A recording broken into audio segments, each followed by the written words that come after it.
Succeeding and continuing to build this model out will not solely rest at the feet of President Trump and his team. It will be shared with Taiwan. You will be crucial in this effort. Free nations, especially those in this area, in the Indo-Pacific, must send an unambiguous message to Beijing that you are free, that Taiwan is free, that Taiwan is independent, and it's going to stay that way. Nothing's going to change it. It is an imperative that we speak with that clarity. I've spoken to this multiple times. That's one of the reasons I remain sanctioned by the Chinese Communist Party. I could not have landed in Beijing. Your airport was lovely here in Taipei. Xi Jinping will not determine the future of Asia or of Taiwan. You will. We will, together.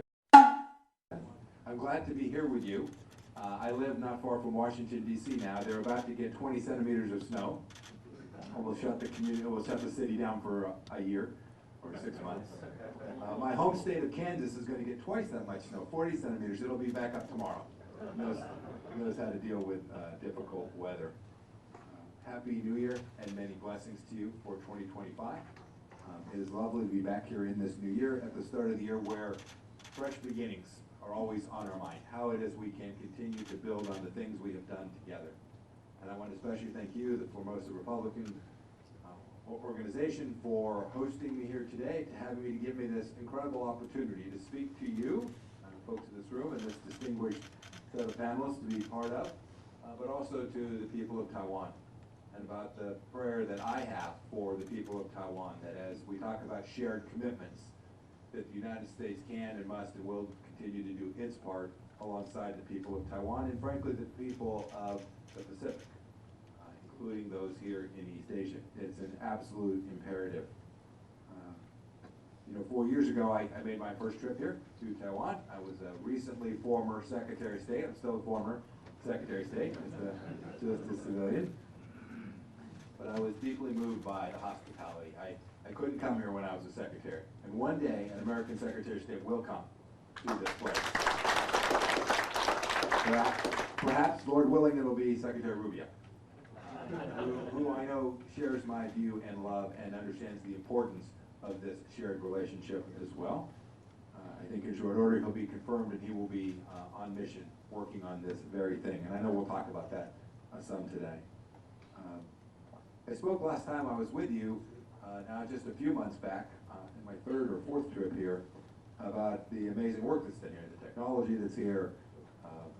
I came here for President Lai's swearing in after the election. And I want to talk about the set of values that underlays this shared mission, because I think that drives.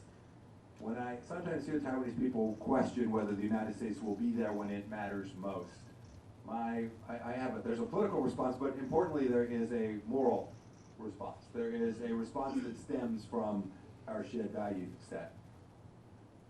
My former boss won a pretty resounding election now, 2 months ago. He will be certified today in a few hours and then sworn in less than 2 weeks.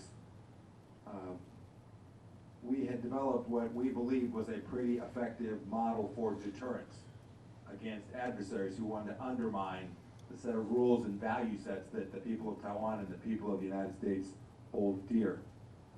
A very different set of values than those that sit in mainland China, inside of the Chinese Communist Party. I actually think that the Chinese people mostly hold those values, but that it is their leadership that has desperately failed them and has driven them towards a model of authoritarianism and indecency, and does not serve them well, and creates risks of war, risks of economic harm to all of us, people here in Taiwan and to the United States.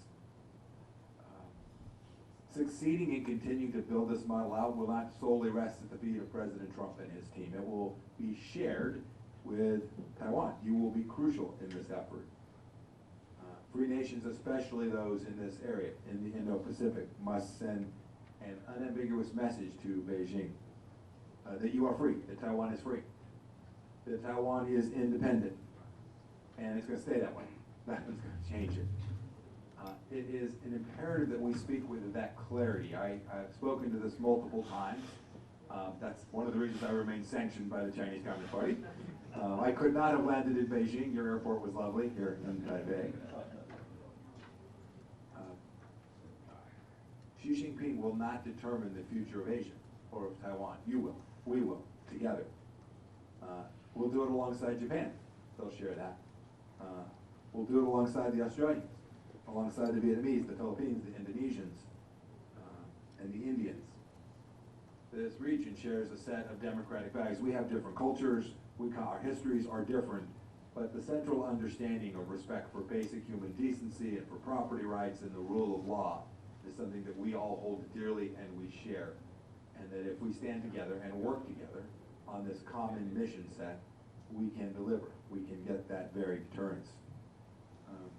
President Trump understands this. I spent 4 years with him. A year and a half as his head spy, and then 2.5 years as his head diplomat. I won't tell you which one I enjoyed more. You have every reason to believe in America's continued resolve to deliver on this. I can't imagine America's commitment wavering. We'll have fights. We'll argue about things. We'll have different views. This is what nations do. This is what business people do. This is not uncommon.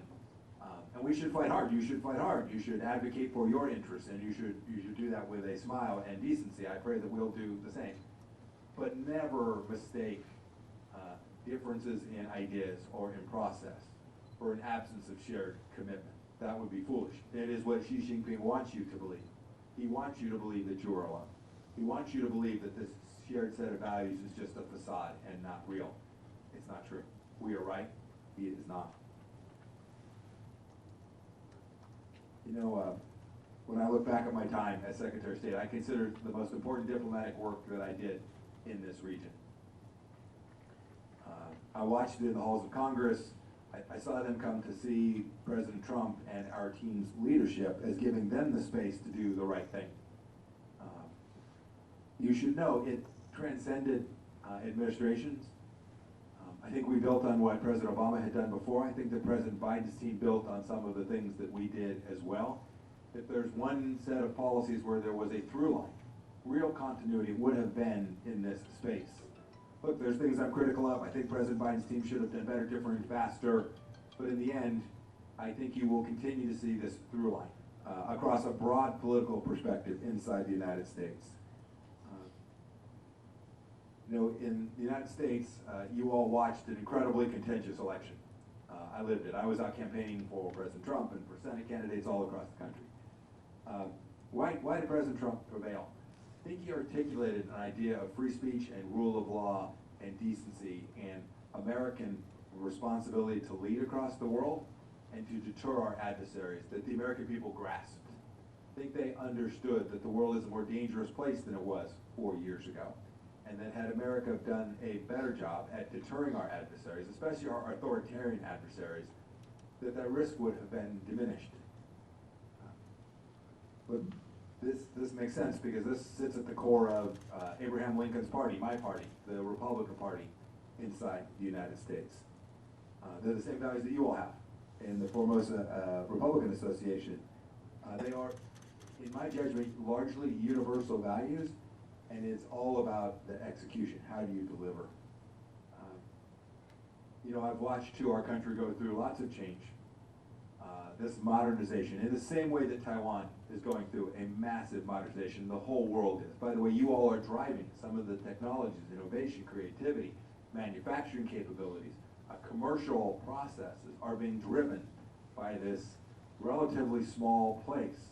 You way out punch your weight. That matters to the United States. It is an imperative for us to have good friends and partners that can do that. And I think what you all do here incredibly well, and I hope we continue to, is to balance that modernization against the traditions that we all hold dear, the places from which our values are derived. If we in the United States walk away from our traditions, our founding ideas, we'll be unmoored, and we will not have a center, and it will come unwound.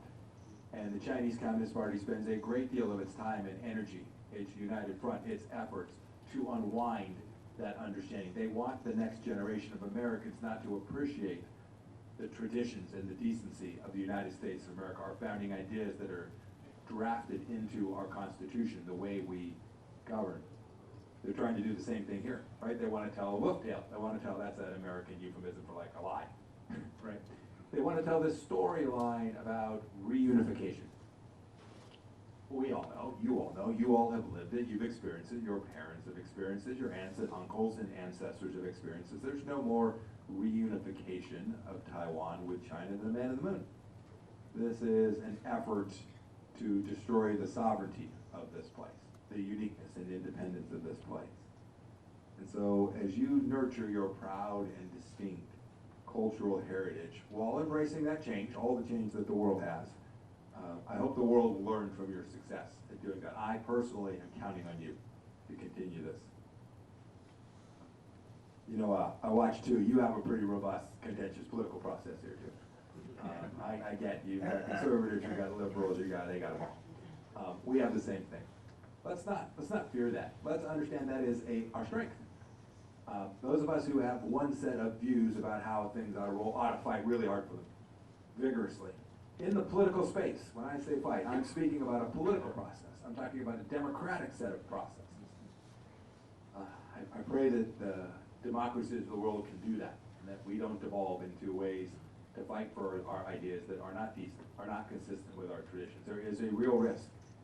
And whether it's the Russians or the Iranians or the Chinese governments or the North Koreans or the Venezuelans, by the way, now I think I've listed them all.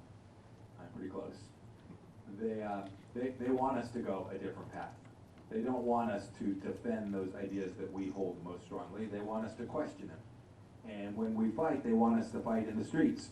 And they want to show pictures and sow chaos inside of our countries. Do not let that happen. This would be a fundamental mistake. I remember a great story. The New York Times wrote a story one day that said, Mike Pompeo, worst Secretary of State ever. My son called me and said, hey Dad, there was a Secretary of State who lasted only 11 days. Surely you're better than him. You can't be the worst. So we called ourselves like team number 2. We were second worst. The president called me, it would have been in January, now 8 years ago. In January, 4 years ago, excuse me, January of 2021. And he read a headline from the Washington Post that said, Mike Pompeo, President Trump's most loyal cabinet member. And so he called and said, did you see the Washington Post? They said you were my most loyal cabinet member. And I said, Mr. President, they did not mean that as a compliment. And he said, no, you're right, click. We all know what it means to serve and to try to deliver on things that are bigger than us, things that matter to us, things that will come behind us and post-date us. Some of the work that I did as Secretary of State didn't last very long. The next administration came in and had a different view. They won an election and had a different view. We should all work on the things that matter most, the things that are lasting. When I watch what takes place here, I watch your amazing technologists, your amazing engineers. I watch the decency of hardworking people in every line of work, from generating the electricity that runs all of this place to the people that deliver food and services across the country. And I don't know them well, but I know who they are, because I know they reflect the same kind of people in the place that I call home, in Kansas. People who want to raise their families, to take care of them, to live their lives, to practice their faith, whatever that faith may be, to be left alone by their government whenever possible, and to be able to pass on to their children and their family something that is better, in the same way that their parents passed on to them even greater and bigger opportunities. Your people engaged in a vigorous election not too long ago. So did we. It was, if any of you traveled to the United States during that time, I apologize. Watching TV was brutal to watch the advertisements. These are important political processes. The fact that every side was able to say their piece and make their arguments to the American people matters, because the basis upon which this next government, President Trump, our new House, our new Senate, the basis on which they will gain their true authority, their true power, is the fact that they competed to make arguments, not to fight, not to throw stones, but to make arguments about the trajectory for our nation. This is what you do here in Taiwan as well. And I tell that long story because it gets to the very thing that's here, that this idea of a shared commitment across the value set. You live it. People of different faiths live alongside each other. You coexist. And contrast this with what happens on the other side of the street, where a government denies the capacity for people to practice any faith, to demands of the people that they worship their government, and that they not ask too many questions. There is no debate. There is simply a model that says that the government top-down will drive things, and you, the free-willed people who possess the inherent dignity that God provides them, you are nothing. You are simply vassals, tools of the state. We can't let that become normative in the rest of the world, and we certainly can't let that become what takes place in this special place as well. I wanted to highlight that, and I'll end here, and we'll have a good conversation, because these aspects of Taiwan's governance and society matter. They matter for the shared commitment between the United States and Taiwan. You all have the responsibility to lead. You have the responsibility to act in a positive and transforming way. You can fundamentally transform what happens inside of China. I'm convinced of that, and not the other way around. Every successful election, every positive diplomatic engagement, every gathering of organizations like this one, they're proof to the people who live inside the Chinese tyranny that their future need not be dominated by this authoritarian regime, the Chinese Communist Party, that another path exists. You demonstrate how rich and how wonderful life can be for people here in this region. I pray too that you'll keep up with technology, that you'll keep building stuff that matters to the United States and to the world. Every success that you achieve in this regard is proof that the Chinese people can thrive in a model that is capitalist, free, innovative, risk-taking, all of the things that don't exist inside of the Chinese Communist Party. And finally, I hope you too will lead and help other nations in the region come to accept their responsibility as well, whether they're South Korea and Japan. You all provide enormous bulwark to this very effort. Deepen those strategic relationships. Work on them. I get it, it's hard. I know the histories, not as well as some of you, but I know these histories. We can break them. We can move past them. We can honor them. We can honor those traditions. But the ambiguity that has existed about this place for an awfully long time creates risk. I think it misleads the international community, and it increases aggression in the region. I have said that the era of strategic ambiguity ought to be over, that it is time to acknowledge just the facts on the ground. One of the things I was most proud of, and that I think President Trump will do again, is to accept the world as it is, and the facts as they are, and achieve better outcomes, not from some ideal or fantasy, but based on the reality. Well, the reality of this place, as it is governed by a free and independent government, elected by the people of this place. And we should collectively, Taiwan and the United States, seize this moment. We can collectively lead the free world. And when we do, for you and for us, there will be that very bright future that each of us prays for those who come behind us. Thanks for the chance to be with you all this morning. I look forward very much to our conversation. Bless you and thank you.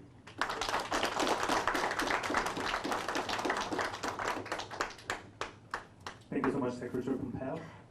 Please sit down here. And before we start our panel discussion, let's take a group photo. So just please remain seated, and we'll take some photos. No, I think you just remain seated. Yeah.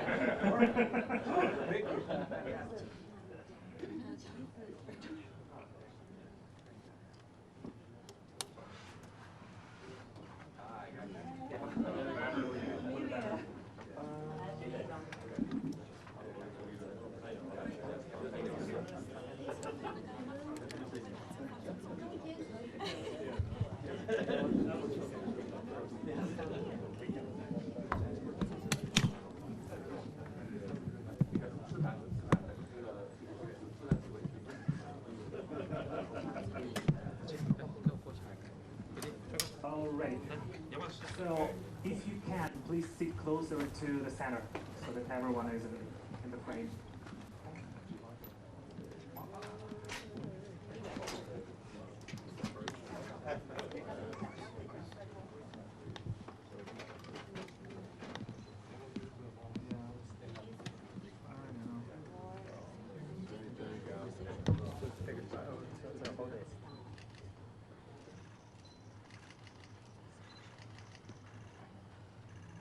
Smile, everyone. 3, 2, 1. Okay. You want to do one with the thumbs up, maybe? Yeah? Yeah, great. 3, 2, 1.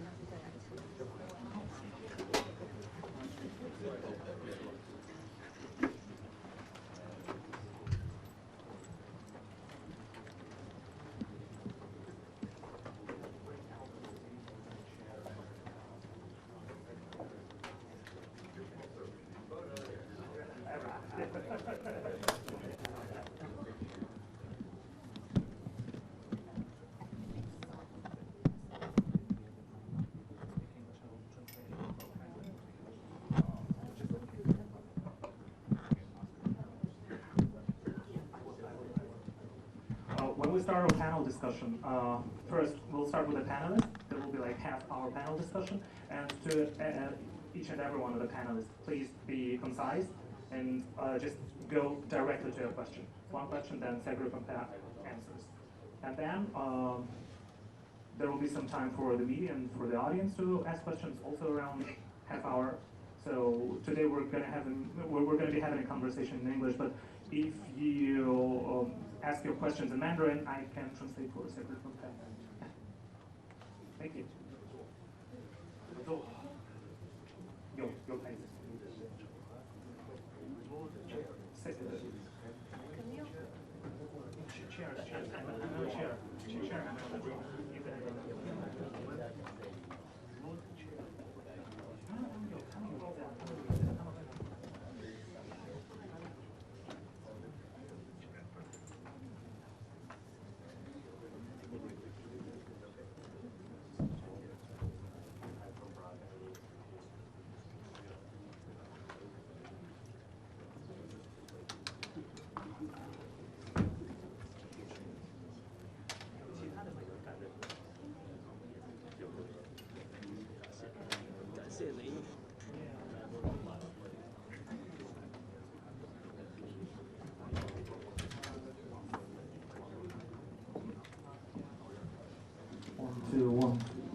One, two, 1, 2.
All right, so right now we'll have a half-hour discussion, and let me introduce all the panelists today. Secretary Pompeo, and then I will be naming people in the order they're going to ask questions. So first of all, there is Professor Minju Zheng from National Taiwan University. Then the current legislator from the Democratic Progressive Party, Mr. Chen Guanting. Then the executive director of the National Policy Foundation, Dr. Wang Hongren. Then member of the Defense and Resilience Committee, associate professor in the Department of Communication Management at Shixing University, Lucy Liu. and Executive Director of the European Valley Center for Security Policy, Yakukenbe. And my name is Stanislav Kakovsky. I'm a journalist and a human rights researcher here in Taiwan. So let's begin our conversation. Start with Professor Ming. One question, just be concise, straight to the point, and then Secretary Pompeo will answer. Thank you. Okay. How much time do I have? Try to be concise. Let me do my best. It is my great honor to be here. Upon receiving the invitation from the FRA, and I was saying to myself, given Secretary Pompeo's expertise and experience, I can easily come up with 500,000 questions, if not a million. But he asked me to be concise, so I'll start with the first one. Will Trump really give up Ukraine? As I see it, it's like he's prodding the Europeans to work a little bit harder to help the Ukrainians. So I think he's rearranging his strategic priority, and that's my view. So he's trying to let go of Ukraine for a while, but refocus attention to mainland China, to communist China. And that's my take of it. I would like to solicit your view on the question. That's the first one. Well, look,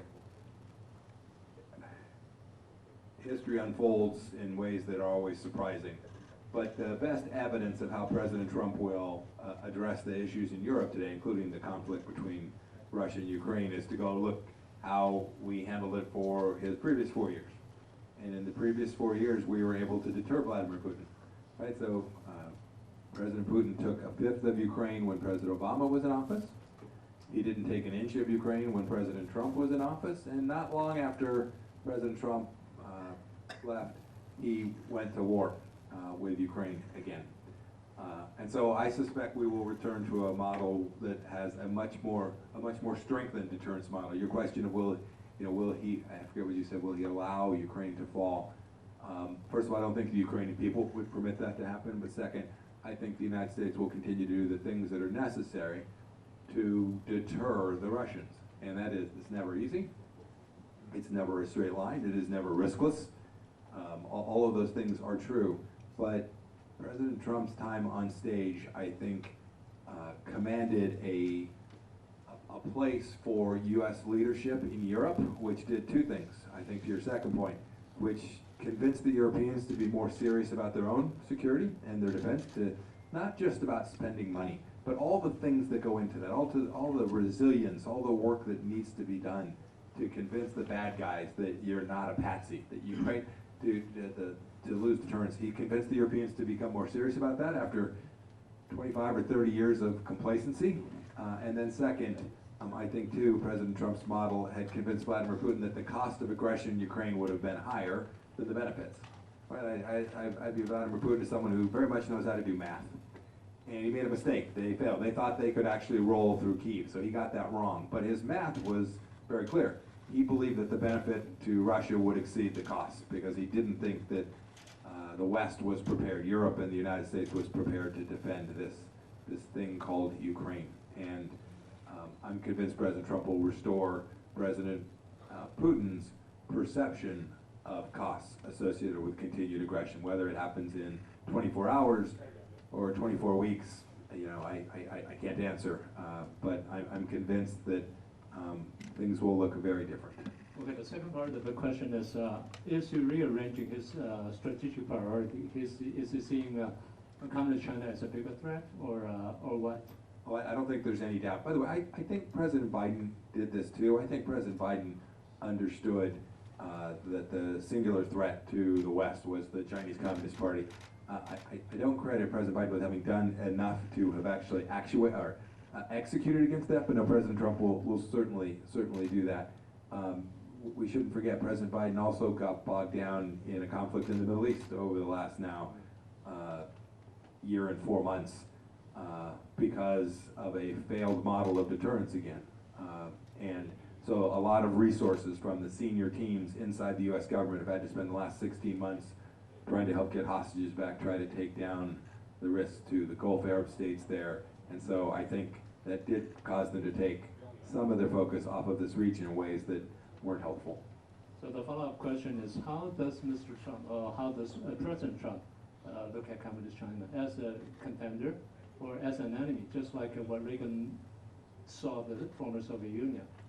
My question is, supposedly my question is he really determined to end communism in some way?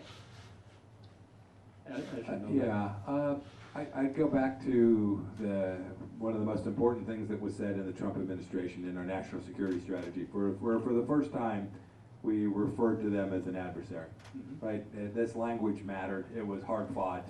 A bunch of us were in there arguing for even stronger language, but we made clear that this was something that posed a substantive risk to the United States in real time, not 25 years from now, not 5 years from now, but in real time, pose a substantive risk. And I'm near certain that the next Trump administration will have a similar model. I know most of the senior folks who are going to be part of the team, and they would share that view as well. There are complex questions about how to achieve that. We battled them too. Much like Taiwan, we had a significant piece of our economy tied directly to activity inside of China, and so you have economic considerations to bear on this as well. But in terms of mindset and how the president will approach it, he's determined to get them to stop killing Americans with fentanyl. He is determined to build a strong American military deterrent, and those are focused fundamentally on the risk from Xi Jinping and his Chinese Communist Party. Okay, for the first one, my last question would be, how does President Trump would look at the effect of COVID-19? Because it started in Communist China, and then they concealed the truth from the world, and you suffered a lot from that, and in a way that it stole his presidency. So how does he look at it? Yeah. Would he take any revenge on it? I don't know the answer to that question. I mean, he was mocked for calling it the Wuhan virus. I was mocked for saying that it came from the lab in Wuhan in March of 2020, when in fact I knew that it had. And now I think most of the world agrees that that's the case. Not everyone, but most folks. And your point is very well taken. They had a virus escape from their laboratory, and instead of doing the right thing and saying, we have a problem, let's all collectively go try to address this and mitigate the risk, they concealed it. They threw journalists in jail, they had doctors disappear, and the end result was millions of people dead and massive impact that is still reverberating throughout the global economy. I'm confident the president is mindful of that. I don't think that will be the driving force behind his policy with respect to how he's thinking about confronting the challenge from the Chinese Communist Party. Thank you so much. I think it's going to answer 500,000 questions, but I think I'll stop here. Thank you, Thank you so Secretary. Thank you, Secretary Pompeo. Thank you, Professor Ming. And the next question will be from Chen Guanting, the legislator. You can have my microphone. I can give you mine. From the Democratic Progressive Party. Thank you. Secretary Pompeo, in 2021, you lifted all self-imposed restrictions on official U.S.-Taiwan interactions, marking a significant breakthrough in the U.S.-Taiwan relations. Thank you very much for that. Acts like the Taiwan Travel Act have further enhanced bilateral exchanges. However, the challenges remain regarding renaming Taiwan's office in the United States. So do you foresee the possibility of advancing policies such as renaming Taipei Economic and Cultural Representative Office to the Taiwan Representative Office? What impact? Yeah. Now you're trying to get me in trouble. Yes. Look, we did make progress towards the end. By the way, we were too late. The Trump administration, this was near the end of our time, in the final year of President Trump's time in office, to make these changes. There were big fights inside the State Department about what was appropriate, what was useful, what was constructive, and in the end I concluded this is silly. We should just get this right. We should recognize the reality.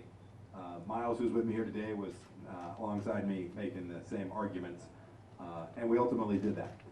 We didn't get all the way. We didn't recognize it in the same way we recognize others. It's still referred to as DECRO. I hope they'll get there. I hope they will conclude that they should just fundamentally recognize that Taiwan is this separate thing And when one does that, one ought to treat it as that thing, right? It's almost pedantic. It's almost fifth gradish. But one way to think about it is: do you truly believe that Taiwan is this separate entity, governed, free, separate from it? If you do, one ought to recognize its right to have a relationship that is the equivalent of all the other diplomatic relationships inside the United States. And we tried to get a long ways. We made real progress. There's still more work to do. I hope they. I hope this administration does, and I hope whoever it is, Democrat or Republican, continues to build on that. Thank you, Secretary Pompeo. Another question, and that will be my last question, is regarding to TikToks. TikTok has over 120 million users in the United States, and ByteDance could potentially be compelled to share some data with the Chinese government. So my question is, do you see as the primary challenges TikTok will face in the United States moving forward? How can the President Trump's administration balance need for free flow, information flow, with the imperative to safeguard national security? Yeah, it's actually not that hard. First of all, we have a big date, January 19th.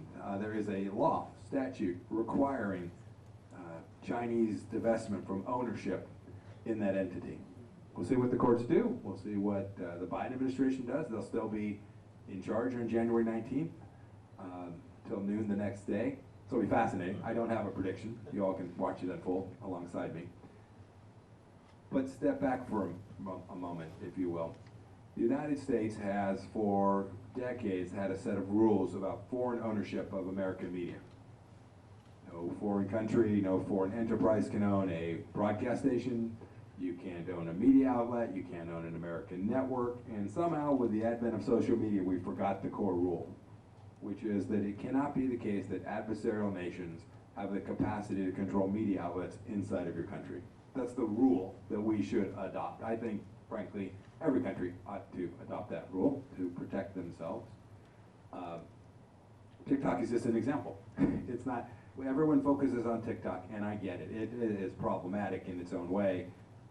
But TikTok itself is just a bunch of code, right? Just an algorithm. The challenge is that you have the Chinese Communist Party feeding misinformation to American kids. And that is dangerous for any country to allow an adversary to do that. So we ought to prevent that. We know how to do it. Technology is there. Now it's just a matter of political will. You don't have to take TikTok away from the kids. I think there's better use for their time. They should go outside and play and push each other to the ground, whatever it is kids do. Or maybe study the Bible. I don't know. I can think of 1,000 things. But suffice it to say, you don't have to take it away from them. You can give them, but you can't have a communist party controlling the messaging that flows through that, unencumbered, unfiltered by parents. And that's the task for, probably going to end up being the task for the next administration.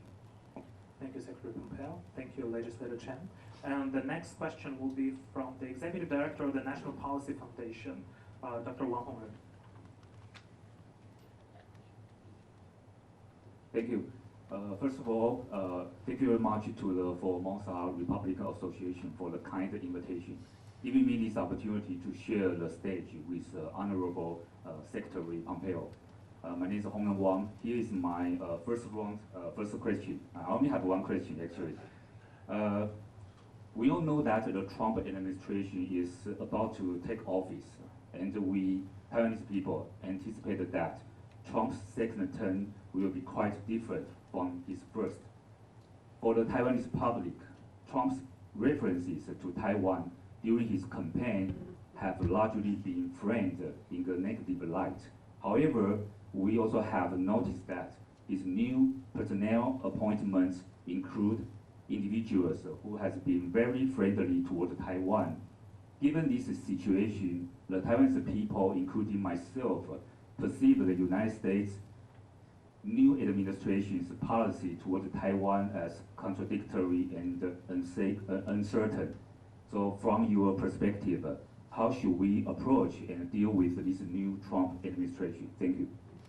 Yeah, I understand your point. I actually think that the framing of President Trump's view of this is misperceived. I get it. He's got a Twitter account. I get all of that. I always, when people ask me about this, whether it's Europeans who are concerned about it or folks in the Middle East, wherever it may be, I always say, go look at what he did for 4 years.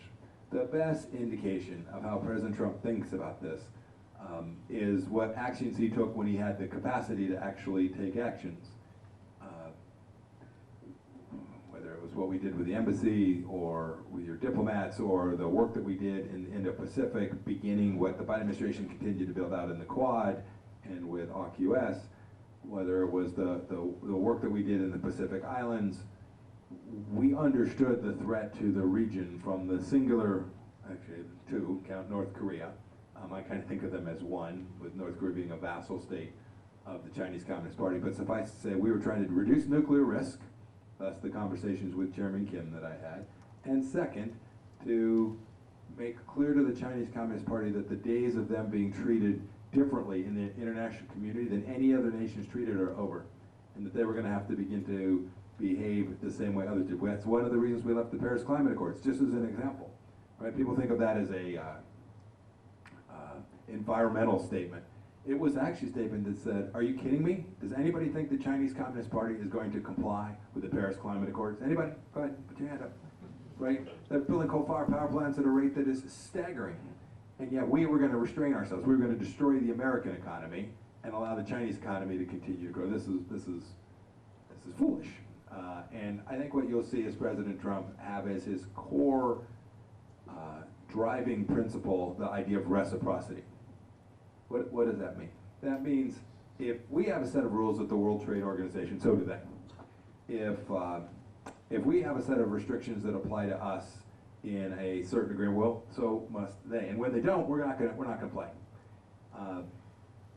That's what I think you will see. So, for example, today a Chinese company would like to buy farmland near Fort Riley, Kansas, an important American military base.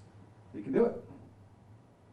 Imagine a U.S. company trying to buy land near a Chinese military facility. It seems unlikely to me. I'm laughing. You should laugh. Like, it's not happening, right? Reciprocity. If they won't permit us to do it, fine. You can't do. We're not going to play patsy. We're not going to play fool. We're not going to allow them to operate under a different set of rules. Today, an American diplomat serving in Beijing wants to travel to meet with a business leader or go to a ceremony or an event. They must file a report, ask for permission, have a minder come, probably from the MSS, the Chinese Intelligence Service, travel alongside of them, very restricted in what they can say, right? Today, when a Chinese diplomat wants to go see the CEO of an American company, what do? They get in their embassy vehicle and they drive and go see them. Okay. That's just dumb. And so I am hopeful that President Trump will drive, and I could come up with, I gave you 6 examples of 4, I could come up with 50, there are probably 500, where the central thesis has to be, we are no longer going to permit you to subsidize and dump drugs into our country. Right? We won't do it to you, you're not going to do it to us. So this idea of reciprocity is the central feature, I think, is as you all think about how the United States will deal with the broader set of issues, and this will certainly be for Taiwan as well, as we will treat the Chinese Communist Party the same way they choose to treat you and to treat us. We're going to demand that they engage in the world stage on a level playing field with a same set of rules that give everyone, whether it's Estonia or Taiwan or Alabama, the same opportunity to succeed. And so I would, you suggested some nervousness. I shouldn't forget too, there's a Congress, it's got its own views, that will have substantial say in many of these policies as well. But I would suggest less nervousness and more willingness to be forthright and engage. If that's the case, if Taiwan engages academically, engages commercially, engages government to government in deep and consistent ways, the relationship will be really good, and the opportunity to create more freedom for Taiwan, for the United States, and for the entire region will increase dramatically. That would be my approach if I were sitting on the outside looking and thinking about how to address President Trump's second administration.